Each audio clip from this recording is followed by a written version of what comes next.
यहाँ चाहिँ अहिले हामी सगरमाथा हाइवे अन्तर्गतको यहाँनिर उदयपुरपट्टिको यो खाबु भन्ने ठाउँनेरि छौँ लगभग।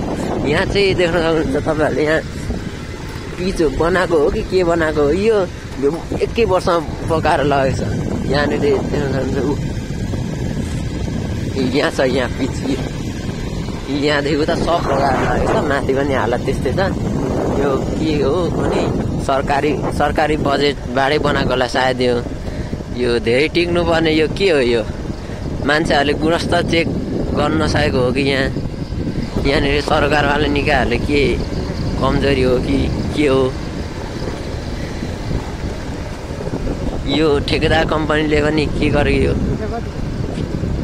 यहाँनिर यो चाहिँ एकदम कुरा उठाउनु पर्ने बेलाहरू छ। यहाँ देख्न सक्नुहुन्छ यो पोहोर बनेको थिएन, यसै पालि भर्खर बनेको।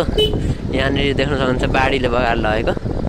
यहाँ गुणस्तरहीन काम भएको रहेछ, अनि त्यही भएर टक्क भिडियो बनाएर हाल्नु भनेर।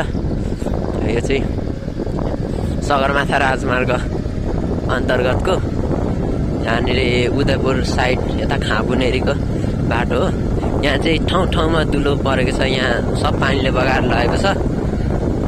अनि मान्छे हिँड्ने मान्छेलाई नि अथवा सवारी साधनमा हिँड्ने मान्छेलाई नि धेरै गाह्रो छ। यहाँनिर बसहरूलाई त झनै गाह्रो छ। यहाँनिर सानो छ सडक, देख्न सक्नुहुन्छ। अगाडि पनि एउटा बगाएर लगेको छ। यो के हो त काम, यस्तोलाई के भन्ने। यो जनताको पैसा खाएर यहाँनिर मौज मस्ती गर्ने। यहाँनिर हेर सब टर्निङमा यस्तै छ, टर्निङमा होइन सब धेरै छ नि यस्तै छ।